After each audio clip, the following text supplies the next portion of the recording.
Welcome to my video. Today I'm going to show you how to make a pen blank. Stay tuned. What I got here is a 1/2 inch pipe with the fit on the end of it. Just simply comes off, it's just on there by friction. What I'm going to do is I'm going to take some plastic wrap and just a little bit of it, doesn't need to be a whole lot.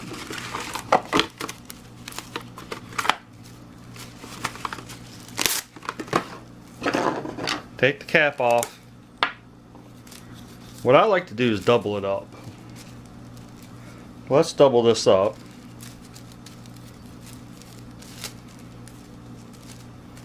Put it over the end piece like so. Put it decently tight. Don't have to be so tight. Like so. And just put the cap back on it. That's going to stop any resin or anything that you put in this part of it here from coming out on the back side, which you really don't want.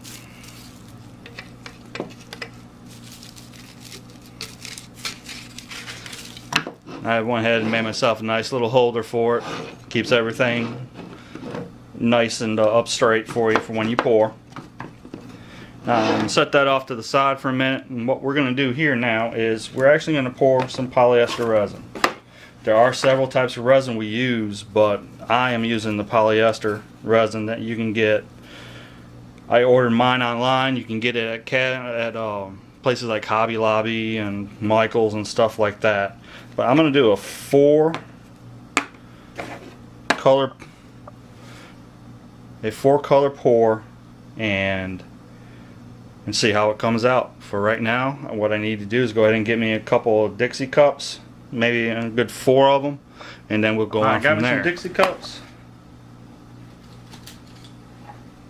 Got me some, go ahead and some stirs, and I got my resin. Alright, let's see what we can do. Okay. You need to know how much resin do you need for each one. What I mean by each one, I mean each of the pipes that you're going to use.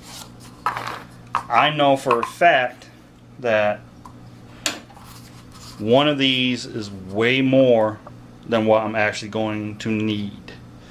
But I always rather have a little bit more than not enough. Unless you know exactly what you need, then I always err on the side of more. This stuff does smell, so you make sure you're in a nice ventilated area. What I'm going to do is pour some in my cup. I got it in my cup here. And what I'm going to do is put the cap on this. What I'm going to do is I'm going to turn around and take what I have in this cup here and evenly distribute it in these other ones. So all 4 will have the same amount eventually.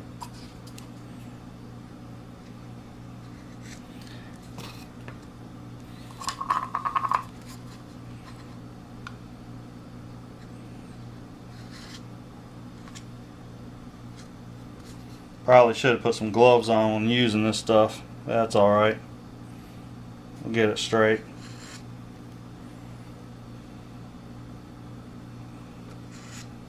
I know the cups I got are a little bit bigger than what I really need.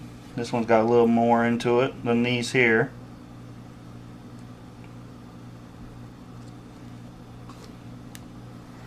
Let's see here. Yeah, that all looks about right. Okay.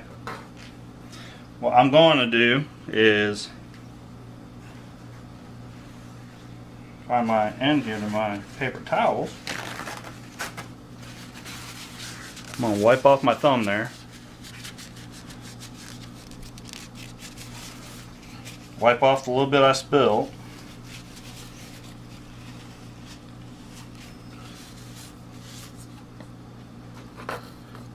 There's probably some of you know, some of you don't know. With PR, you actually need to have a catalyst to harden it.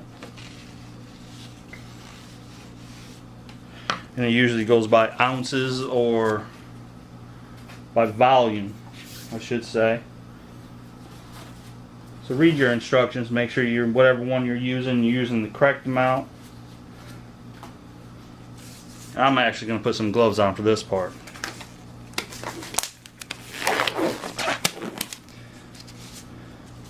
When you're using this PR resin, you want it warm. The only reason why I say you want it warm, it's only because, and I mean temperature outside, not the temperature of the PR. It's because if you have it too cold, it's not going to set up correctly. Before you put in your catalyst, you need to put in your pigments. Now I'm using Pearl-Ex pigments.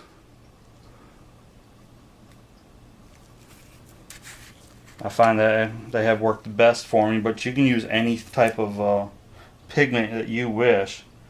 You really don't need a whole lot, just depending on what you are trying to do.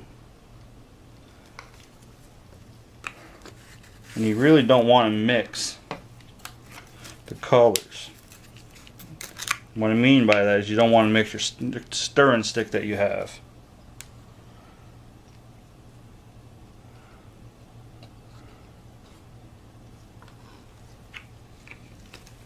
Because you're going to want to mix these up very well prior to.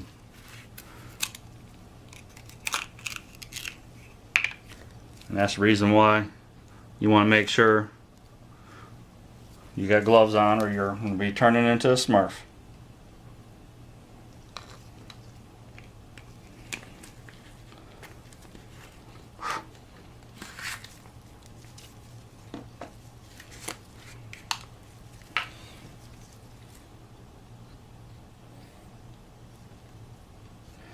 A little trouble with the red here.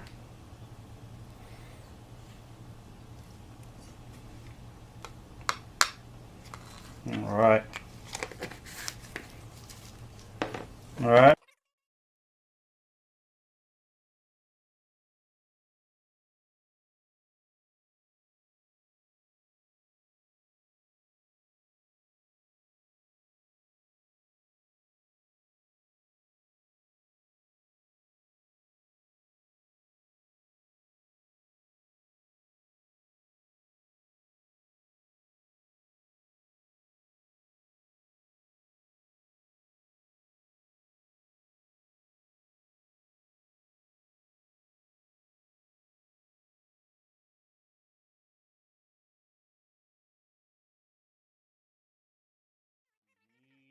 Clock. What basically happens, I've found that if it is too warm, it sets up faster. If it's too cold, it takes a little longer. But on average, between 12 minutes and 20 minutes, this will set up after you put your catalyst in. So, here we go.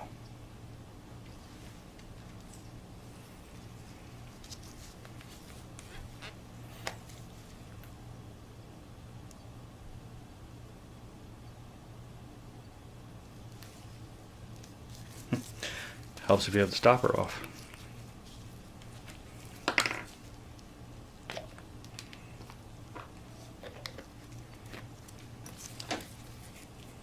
Two, three, 4, 5, 6.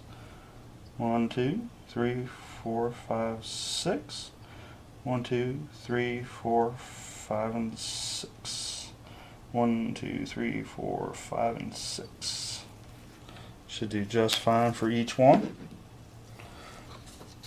Now we're going to go ahead and mix these up. Want to let them set for a minute so they get thicker.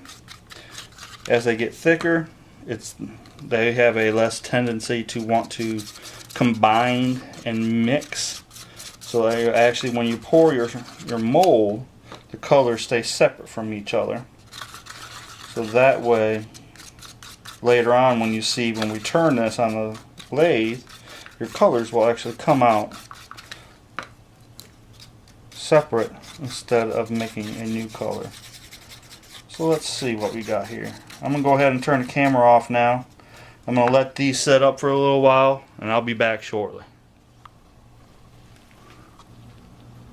Okay, now that we're back, it's been about 18-20 minutes. Everything's starting to get real nice and thick. Some of it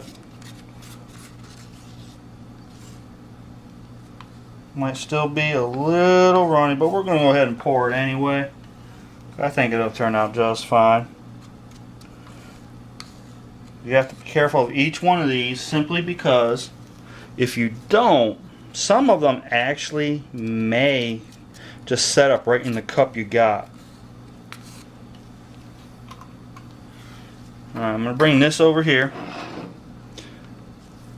Then after, when I'm done pouring, I'm actually going to use one of these things right here that I made up of an old coat hanger. Actually put it down in. You don't puncture your plastic at the bottom. You will feel the resistance, so you don't go through it. And just slowly turn it as you bring it up. It will actually, won't mix the colors, but it will swirl the colors that are inside the tube for you. I'll make a little spout with each one. It's kind of hard when you got a four color pour you want to do. I don't want to get the reds together or anything like that. They're going to get close enough together while we're inside this thing anyway.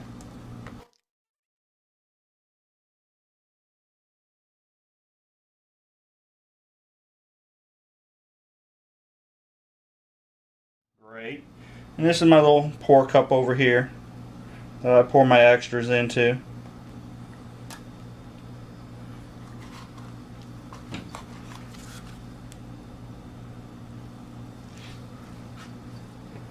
I'll top this off right here.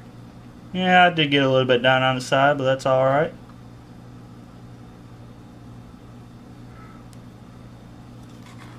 We'll see how all this pours comes out here in a little bit.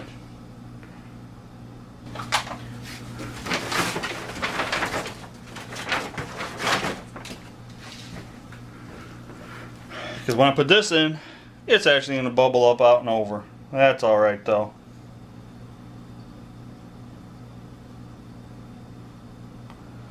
Don't have to go fast with it, just nice and easy. I think that's all we're going to do with that, and just let it go from there. Now polyester resin, as it sets up and cures, it will shrink a little bit. So it shows it at the top on here, but when it kind of finally comes down to it and finishes up, it's actually going to shrink down a little bit and pull away from the sides as well. That's why we didn't use any type of releasing agent against it. So we'll go ahead and just let that be for now and come back 24 hours. We'll see about getting it out. Until then,